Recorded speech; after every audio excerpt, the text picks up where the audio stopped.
અને મહેશભાઈજી સાબરકાંઠાના એના મૂળ વતની, અને સાબરકાંઠાવાળાને એટલો આનંદ થવો જોઈએ, એટલો ગર્વ થવો જોઈએ કે એક સાબરકાંઠા નહીં પણ આખા ગુજરાત, આખા ભારતનું પ્રતિનિધિત્વ કરે છે શ્રી મહેશભાઈજી. સારું ઉડાડી એમનું સન્માન કરશો. કાંતિભાઈ, બિપિનભાઈ, પુષ્પમાલાથી સ્વાગત.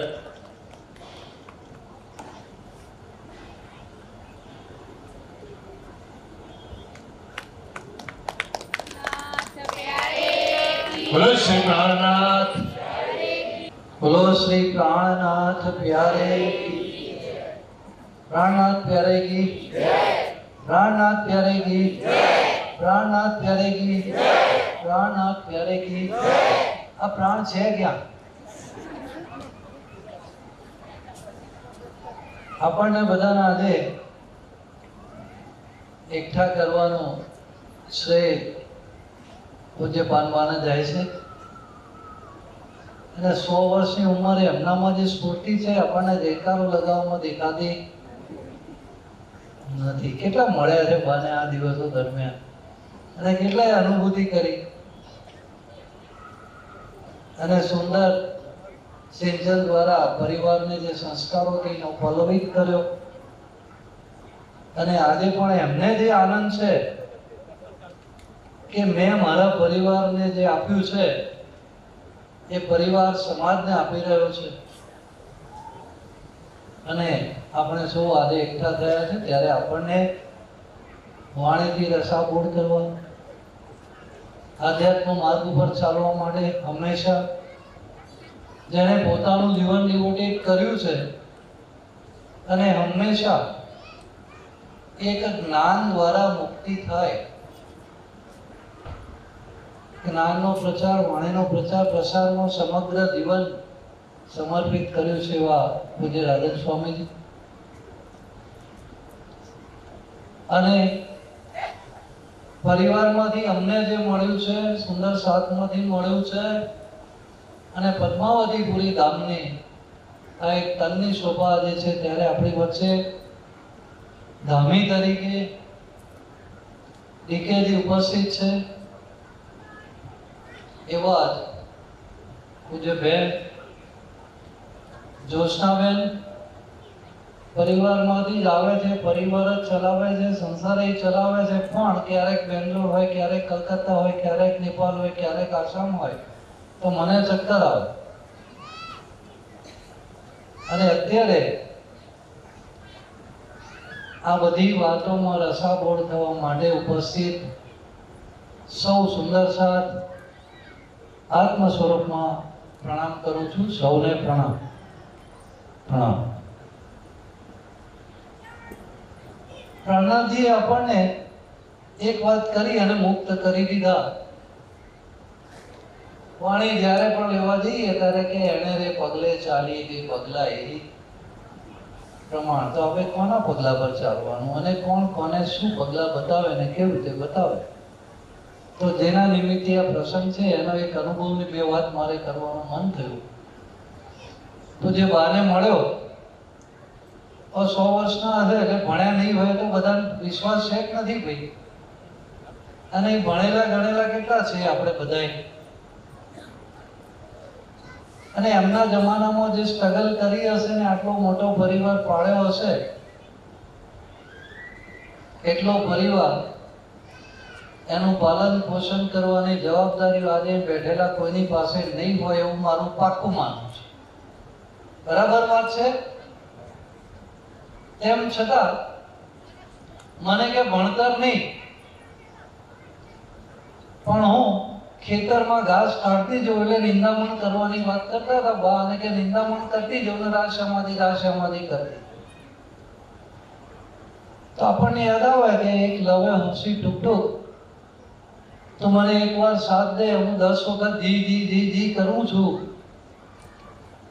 મેં રહ ના શકું રૂપબીન, રૂપ રહ ના શકે મુજબીન, કહીઓ કહેલાયા. આવા બધા સમાચાર આપણને મોકલે પરિવારમાં. કઈ હવે તો લગભગ હું એ અને એકાદ બે બાળકો 4 જણા હોય અને ભણી રહ્યા પછી માળો ખાલી થઈ ગયો હોય અને કહેવામાં આવે કે વાણી માટે કે સત્સંગ માટે ક્યાંક જવાનું છે અથવા થોડું ઘણું ડિવોશન કરવાનું છે, તો પ્રાયોરિટી આપણી છેલ્લી આવે કે પહેલી આવે. એટલે એમણે કંઈ પણ દીધું કે હું તો આ બધા સમાચાર તમારા માટે મોકલું છું, કહેતી હું ઉમ્મત કો सोसी सब संसार मकसद इनका होसी जो करसी ये विचार. એટલે બે જણને કહી દીધું, મારા પ્યારા વાલા બધાને તો કહું છું જ, પણ આ અવાજ મારો દુનિયામાં ગુંજી રહ્યો છે ત્યારે એના પર જે વિચાર કરશે એ જ એને પગલે ચાલી શકશે, બાકી બીજો ચાલી શકશે નહીં. વાણીના આધારે આપણને બધાને ખબર છે કે પરમધામ ક્યાં છે, પરમધામની લીલા શું છે. સુંદર મજાનું નિરંતર થયું, એનું વર્ણન પણ થયું અને પઠન દ્વારા આપણા બધાના દિલમાં આવી ગયું છે. તો રહેણીમાં લાવવા માટે આપણે પ્રયત્ન કરીએ છીએ. દુનિયા બધી એમ કે સમજ્યા વિના સૌએ અંધ. આપણે વાણી વાંચી લીધી પણ સમજણ ના કેળવી. આ પૂજ્ય બાએ સમજણ ના કેળવી હોત તો આજે આ ત્રણેય ભાઈઓએ આ બધાને ભેગા કરવાનો પ્રયત્ન કર્યો હોત? ના કર્યો હોત. એમ આપણે પણ આજે આવા બધા પ્રસંગોમાંથી રાજી આપણને બધાને બળ ચોક્કસ આપ્યું છે, પણ પ્રેરણા લેવાનું આપણે સહેજ આગા પાછા થઈએ છીએ. એ પ્રેરણા લઈ અને આપણા જીવનમાં ઉન્નતિ થાય અને આપણું જીવન બદલાય. આત્મજાગૃતિ એટલે શું? એકાત્મતા એટલે શું? એક દિલી એટલે શું? હમણાં હું બાને પગે લાગતો તો મને કે શું કામ પગ આમે જુઓ તો ક્યાંય જુઓ ને. હવે આ કેટલું મોટું બળતર. એટલે આ એકાત્મતાની એકદિલીની વાતો જ્યારે વાણીમાં સ્વયં આપી છે ત્યારે આપણે સૌ આપણી રહેણી બદલાય અને રહેણી દ્વારા જ પરમાત્માની પ્રાપ્તિ શક્ય છે. રહેણી વિના શક્ય નથી. આનાથી જવાનું છે. સદૈવ યુધિષ્ઠિરને બધા હિમાલયમાં ગયા હતા, આપણે ક્યાં જવાના છીએ? પાક્કા નથી જવાના. જઈશું તો કદાચ ક્યાંક સમાજ અને સંસારથી ભાગી જઈશું તો ડાળી વધારી દઈશું, ના ઓળખાઈ જઈએ એટલે છુપાઈ દઈશું. પણ વાણીના આધાર પર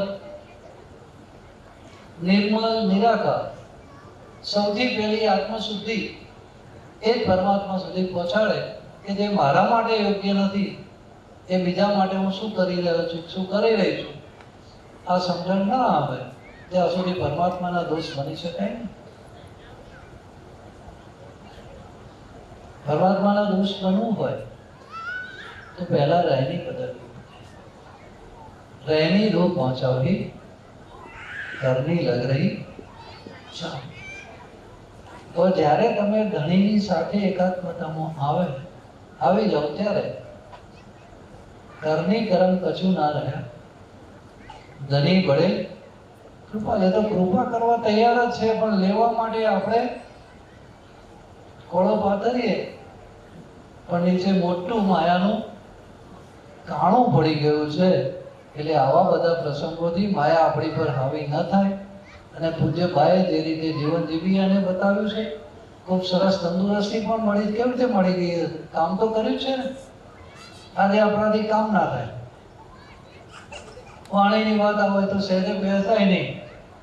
આ બધી ચેલેન્જીસની અંદર એમણે જે કરી અને આપણને બતાવ્યું છે, એટલે દરેક સુંદર સાથની અંદર રાજી બિરાજમાન છે. એ સૌથી પહેલા ભાવ લેવો અને એ જ ભાવથી આપણે બીજાની સાથે વર્તન કરવાનું ચાલુ કરીએ તો જ આજે આપણે એકઠા થયા છીએ અને કંઈક લઈને જઈશું. એ આપણી ભાવના ચોક્કસ સિદ્ધ થશે. આપ સૌના આજે દર્શન કરવાનો લાવો મને પરિવારે આપ્યો, પરિવારનો ખૂબ ખૂબ આભાર માનું છું ફરીથી. અને આપ સૌના દર્શનનો લાવો મળ્યો, સૌને પ્રણામ. લો શ્રી પ્રાણનાથ. જય.